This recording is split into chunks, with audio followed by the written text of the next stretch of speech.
Good morning and welcome to this weekly markets update from MRC Markets. Today is the 2nd of June 2014. What we'll do today is go through some technical analysis on Euro, Dollar, Cable, Dollar Swiss, Aussie and Gold.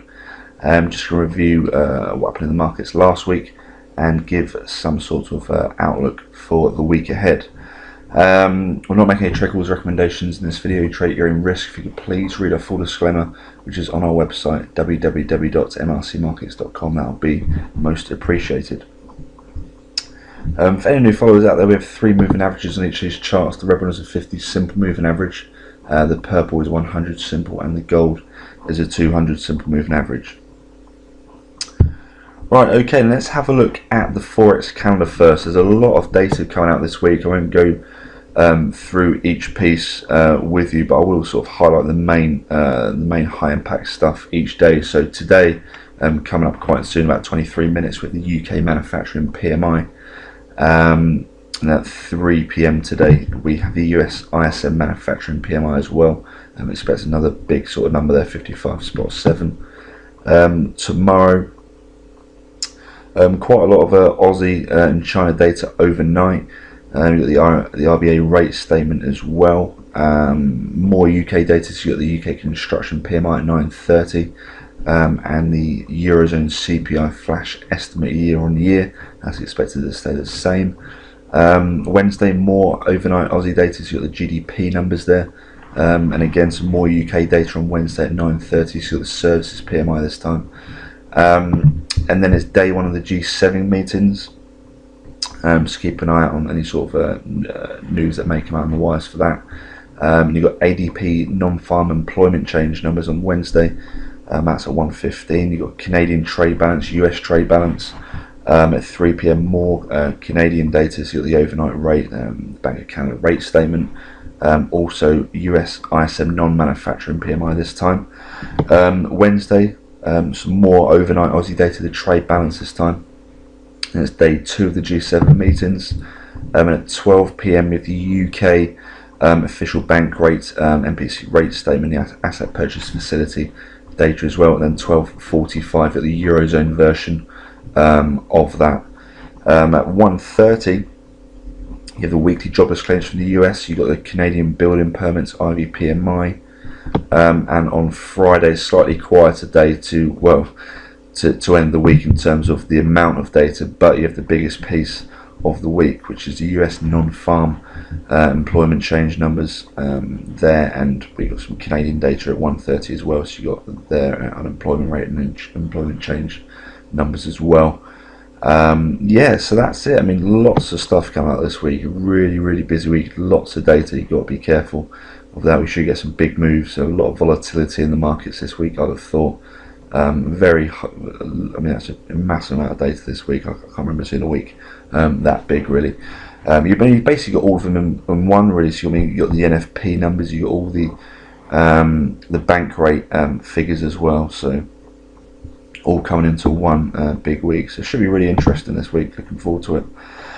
In terms of the technicals, I've got clean charts on most of these, apart from gold. I left gold on, and you'll see why.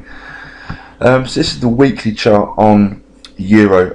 Still sliding down, to be honest with you. Last week, quite a bit of indecision in the market, though. Pretty much a doji candle there, so we could get a bit of a retrace this week. But in terms of this weekly, there's still room to come down to the sort of the 50-week moving average, and of course the 200 and 100 week moving averages as well. And the fib that we spoke about in last week's video is this move here. So we've still got plenty of room to come down.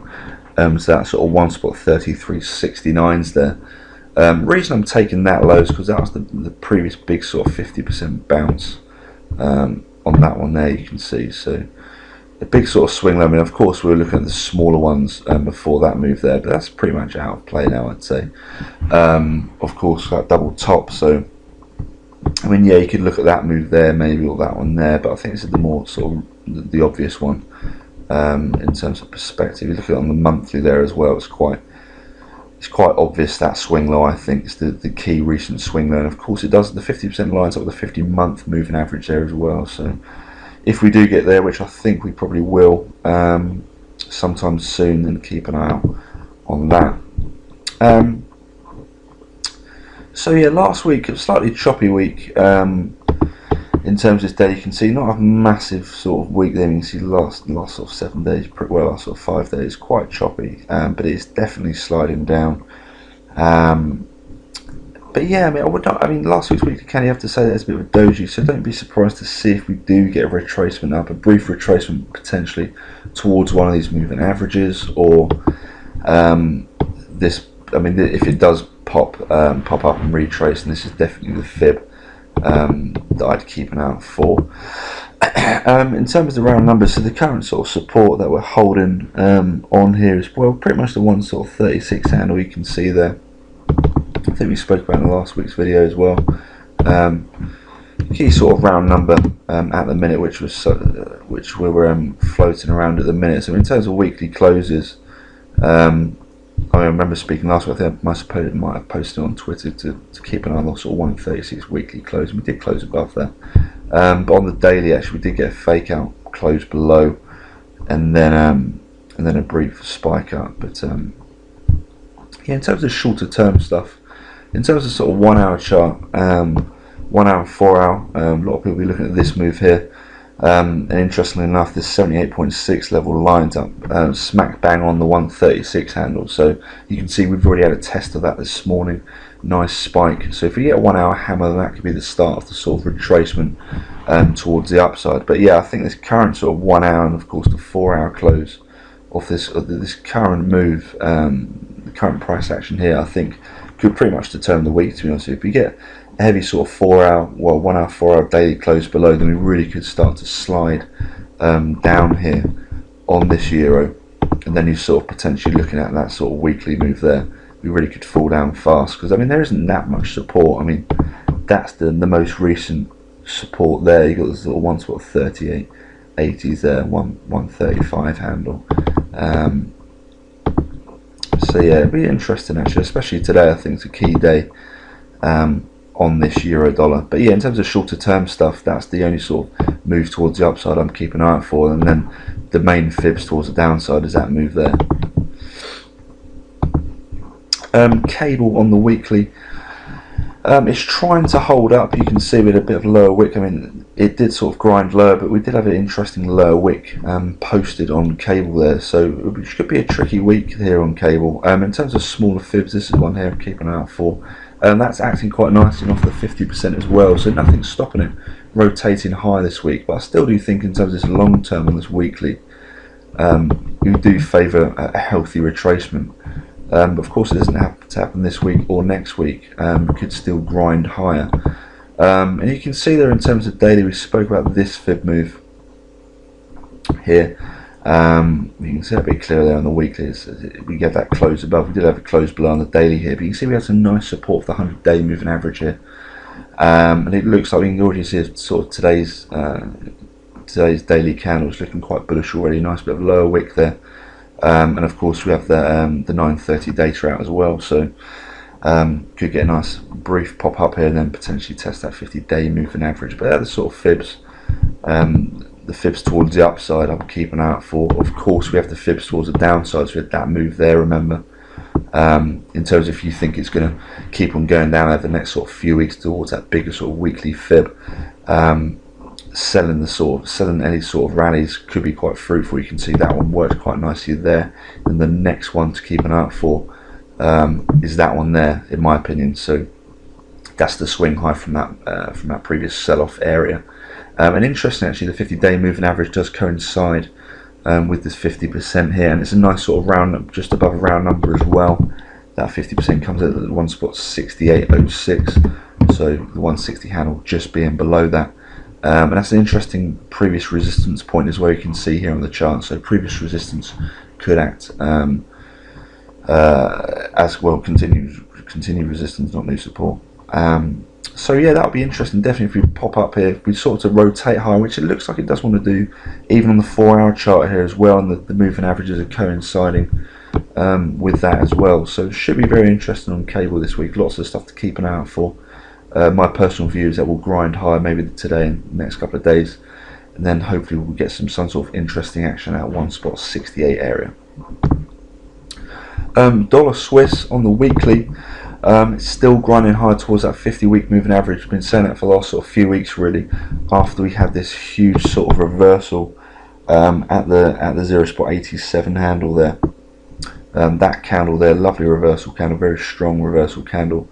And similar to Euro, remember on the weekly, we had that reversal there, which formed a double top, and on dollar Swiss formed a sort of mirror image chart with a double bottom here.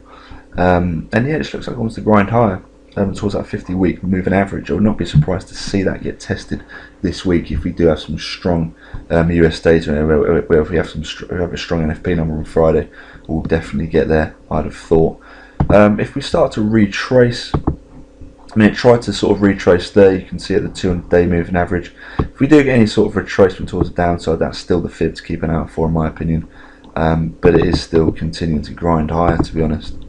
On the shorter term stuff, nothing major of interest there in terms of fibs. It's all about just playing the sort of round numbers and the previous sort of support area. So you can see that was a lovely support last week. Played off very nicely, nice candle action there, a few spikes below. This is the 0.8940 area, and we're sort of grinding higher. You can see a previous sort of resistance there acting as new support. So that's the way to play it on dollar Swiss, I think. Just play any sort of dip there and for it just to grind higher. I mean, you can see there's a lot of room to the upside here on the daily, and the weekly it just looks, I mean, it's a lovely support, and I definitely think we'll get some sort of test towards those moving averages this week. Aussie on the weekly still chopping around the last few weeks. You can see just going sideways, trading inside a tight sort of range here. So you got in between the sort of 92 handle and the 0.94 up here. So 200 pip range, that's what it's been doing for the last sort of 8-9 weeks there. We need a breakout either side for any sort of momentum. If we do get a weekly close this week below that 0.92s, then this will be the fib, I think, definitely to keep an eye out for. But of course we do have the 50-week moving average there as well, so we could get closed below, it could then come back down, test the 50-week and then reverse towards the upside. And if we close above this sort of range, then we're definitely going to, I would have thought, see that 100-week moving average get tested there. And of course you have the previous sort of resistance here as well, which sort of coincides with that 100-week moving average as well, and that comes in at a 0.97 handle. So in terms of this week, in terms of sort of price action, you can see it's pretty self-explanatory there. This sort of 200 pip range on the daily here. Well, if you look at daily closes, you can raise it a bit there. It's a 210 pip range on Aussie. You can see it's just been playing out quite nicely. That nice sort of candle there, candles up here. It's just playing ping pong in between these levels. And if you're an aggressive sort of buyer, looking at the 4-hour chart, you've got these sort of fib moves here currently playing out.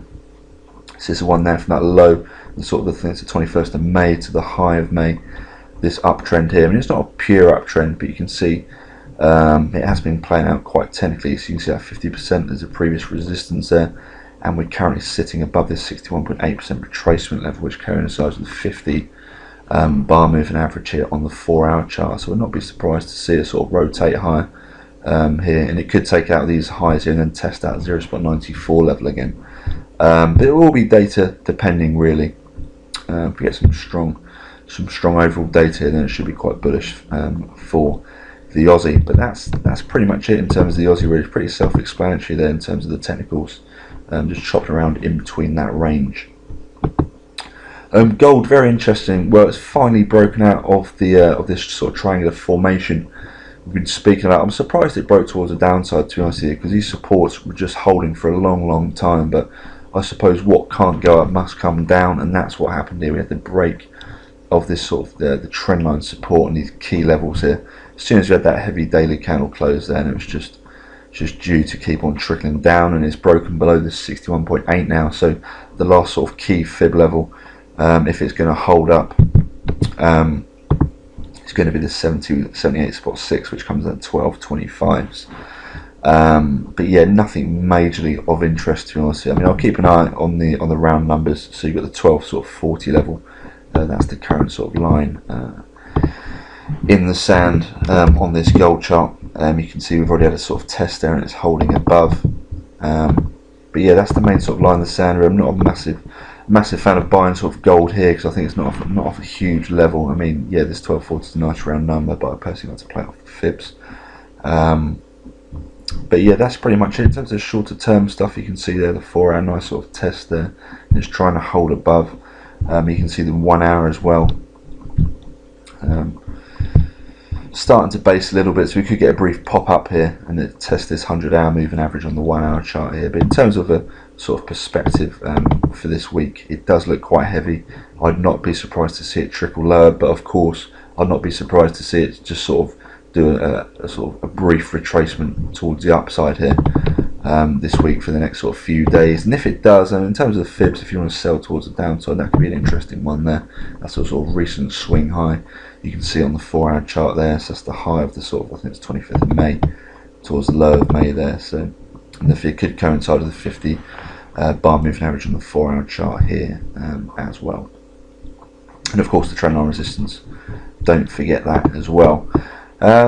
Okay, then that's it for today. I hope you found that video useful. If there's any other pairs that you want me to have a look at next week, then feel free to comment under the YouTube channel or send us a tweet to our Twitter feed, which is at MRC_markets.